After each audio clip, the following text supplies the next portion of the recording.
You're listening to the Parent Pod podcast by Gymboree Play and Music with Adonica Shaw, a weekly conversation about early childhood development topics for parents with children ages 0 to 5. While the content of this show is meant to be informative, it is not meant to replace the guidance of your physician, therapist, or pediatrician.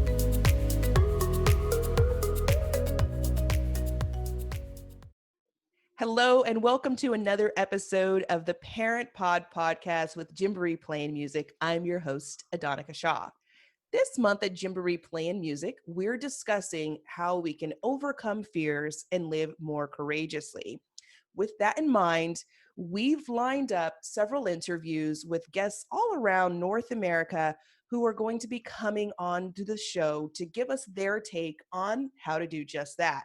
Kicking off the month of October, we were very excited to reach out to author Mark Brown, who, if you don't know, is the author of the Zen Pig series. We're so excited to have him today.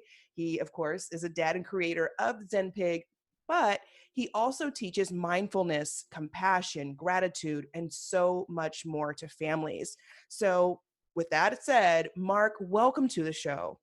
Oh, wow. Thank you so much for having me, Adonica. Seriously, I really appreciate it. Well, thank you for being here. You know, I think the first question on all of our minds is, how were you able to get such a huge idea like mindfulness into a children's book? You know, you only have so many pages to do that. And Sure. I know some adults, Yes. I know some adults that are still struggling with this. So how are you able to do this for kids? Well, look, I want to be really clear right off the bat. I still work at it every single day. So, this is written. I say I write these for myself as much as I do for children's and families. Like, it allows me to live up to a certain ideal, right? So I definitely want to be really clear about that I'm still working on it every single day. But honestly, just through my own practice, I just try to, I think it was Einstein that said, if you can't explain it to a 5-year-old, then you don't understand it very well. And so I kind of took that as a challenge, like, okay, well, how do you take this kind of nebulous idea and distill it down and make it really palatable and fun and exciting and beneficial for a child, right? So that's kind of, it was kind of a challenge, but it was fun and I'm really happy with the result. Yeah, no, I would bet. Now, growing up, were you introduced to mindfulness? Is this something that your parents introduced to you early on? Well, no, actually, that is the catalyst for Zen Pig. I didn't write Zen Pig until I believe I was 26. And so I didn't begin that journey until I was 24 into mindfulness, meditation, compassion, gratitude. Those aren't words that weren't even in my vocabulary until then. And when I decided to start a family, I was like, oh my goodness. I look back at my life and I was like, oh my gosh, I've made so many mistakes. I have caused so much self-inflicted suffering. And the reason I wrote Zen Pig was for my son, Noble. And I just wanted to help him discover these life-changing values way before I did. You know what I mean? Mm-hmm. That's so admirable. I find myself at times like thinking through even things I've done my own self. And you mentioned self-inflicted pain. And I feel like every parent has had one of those moments where they're kind of cringing and they're like, ooh, that wasn't my best moment. So I think we can say safely that we've all had those moments. I think what's incredibly awesome about your journey, though, is that you were able to take that learning and then pivot it into a whole book series in which other families can benefit from your own mindfulness journey as well. And so, I want to say thank you for you to being open to your calling and to bringing that gift to all of us. And that is just so exciting because I know some of us get to step 1, which is kind of the internal conflict, but the step 2 and taking that lesson and then making it palatable for others is something that very few are able to do. So, oh, thanks for saying that. Seriously, I'm so honored to do it. And every day I'm amazed that this is where it is and where it's going. I'm completely honored and hey, thank you. Oh, no, of course. So I did some Googling a little bit before we had this conversation. A little bit of Googling. I have been doing some Googling about you and I came across some of your videos on YouTube. And in them, I found, some really interesting pieces of, I wouldn't say advice, but some pieces of content. And one of them that stood out for me were the fact that there's like a lot of hidden meanings in the series. I think one of them, if I'm not mistaken, is that, all of the animals that are in the books are all from Asia, if I'm not mistaken. That's correct. They're all native to Asia. That's correct. Yeah. And so I'm Yeah. just curious about what other hidden meanings are Sure. in the books, and if you can explain some of them to us. Oh, I'd love to. So I'm going to preface that with, I'm a really big nerd. And so there's this thing called Easter eggs, and Star Wars is famous for having Easter eggs in their movie. And it's like these little hidden things that Wow. you kind of get to nerd out on. And so I tried to hide a few Easter eggs in all the Zenpig books. One of them is glaring, and most people don't know this, but Zenpig, actually, the actual character Zenpig, he came about because his body is the international symbol for Zen. So he is literally the, manifestation of the symbol. You're actually looking at it every time you're looking at Zenpig. So that's a glaring Easter egg that I enjoy. And also, there's a few other ones, like in the first book, Zenpig is sitting on a clock, and the clock reads 8:59, and that's the time my son Noble was born.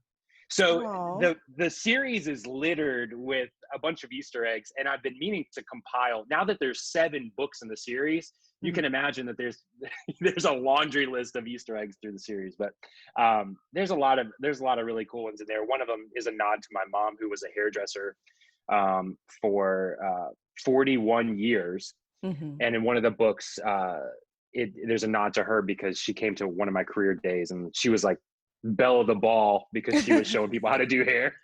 Oh, that's hilarious. Was your mom really big on reading to you growing up? She was really big into reading to me and have me read to myself, and also really big into writing. She really wanted me to write, and writing is such a great exercise to distill your thoughts and put them in black and white so you can assess them and, kind of delete some that aren't really productive. And so she was really big into that, and that was super helpful. Oh no, I've always wondered that, when people go on to be authors, it's kind of like, in order to be a really great author, it's said that you need to be a really strong reader. Not in all cases, but sure. You kind of have to be fond of words. So yes, you build that content pool in your head of all the words, and so yeah, totally, I agree with you. Yeah, so I was just like, I wonder if his mother was like a yoga teacher growing up. Oh, no. Had a Zen den, and they sat down, and she taught him how to be mindful at age 6. I just was curious about all of this, because I'm so serious. I'm like, this is amazing. I love it.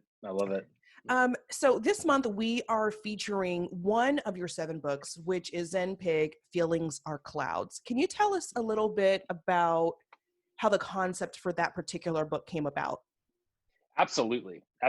So in my journey, one of the things that I didn't know that I was doing, but was absolutely doing, is building these stories and narratives in my head around emotions. So if sadness popped up, my mind and brain would just give me all the reasons I was sad, and just put fuel on the fire of that story. And so it wasn't until I began this mindfulness journey that I discovered that feelings are just as natural as clouds and the tide. There's gonna be ups, there's gonna be downs, and we don't have to resist them or fight them or struggle with them or wrestle with them. We just need to honor them and say, okay, there's a cloud that's just rolling over the sun right now, but that doesn't turn the sun off. My light is still there.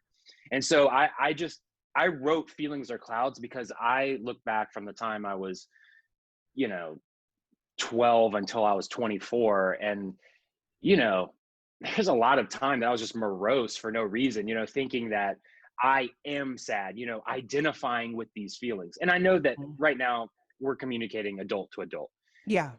But that's not how Zenpig is, delivers it. But we don't have to identify with the feelings. We can just understand that they're temporary, and it's okay that I'm feeling a little bit down right now, but this is temporary and everything's okay. You know what I mean? Mhm. We Yeah, don't have to continue to spiral. of course. Right. You know what I think is interesting about the way you said that? And I don't know who the author of this school of thought is, right? But there's so much power that we give away in stating that you are something, or the I Yes. am state of something. You take Yes. on in a positive and negative way. So if you Absolutely. say, I am sad, I am angry, like you bring in all of those emotions into your identity in a way. Absolutely. But it Absolutely. also works the same as I am working through my feelings. I am Yes. a being of light, whatever it is. Yes. Yes.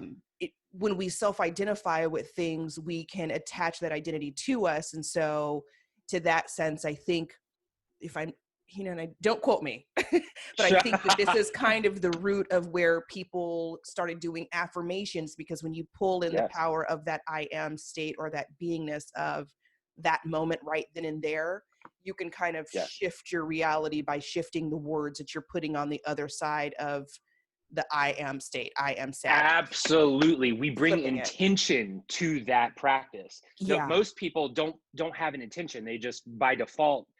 I used to say I'm damaged fruit. I used to say that all the time. I didn't Mhm. understand that I was setting an intention to build a reality that affirms that, right? Yeah. It's So like basic that law of attraction, right? it basic, yeah, exactly. And so like I spent my teenage years and early adulthood saying that, like, and worse. That's crazy, Yeah. so the sooner we can learn not to identify with these temporary things and build narratives that can last decades, the better. You know what I mean? Yeah. And I think it's just so powerful that through your books, you're able to give children an introduction to that early on.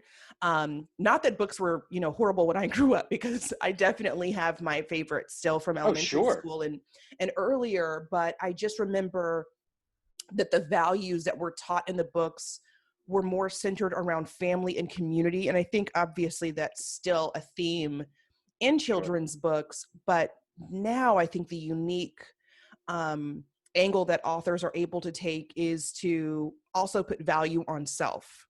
And I don't think Absolutely. that there was a huge push to do this in the 80s and 90s.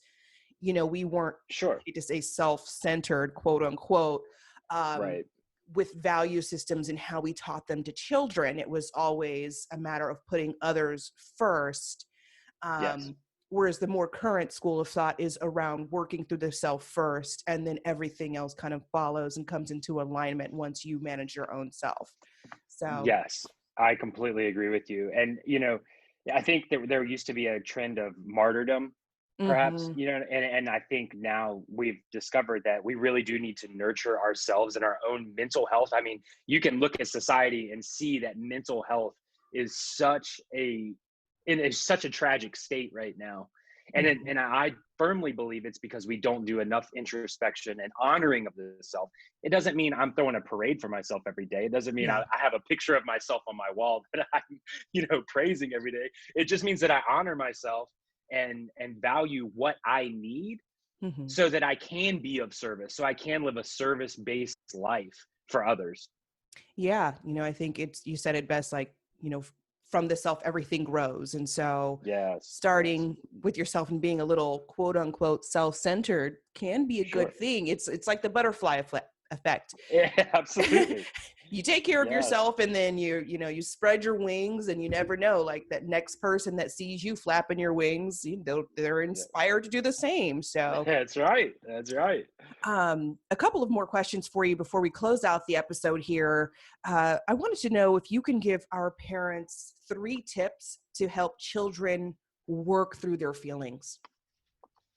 Oh, sure, totally. I'm going to give you the first and most powerful tip. And trust me, as a parent, I don't even like this tip, but it's the most powerful one. But I would be remiss if I didn't say it. So the best and absolute, hands down, no competition, best way to teach your children how to handle feelings is to handle your own feelings and communicate that to them.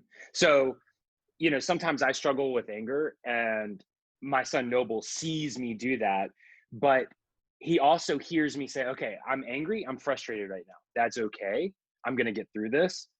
And he's going to see how I pivot away from it without fighting it, right? You know what I mean? So we have to be the models for our kids. And like, trust me, as a parent, I would love to just hand a pamphlet to Noble and say, there it is. There it is, dude. There's all the answers. Read that. You're good to go. But honestly, like, I have to do the work and show him so he can model after me, right? And I fail a lot, but I'm gonna keep trying. You know what I mean?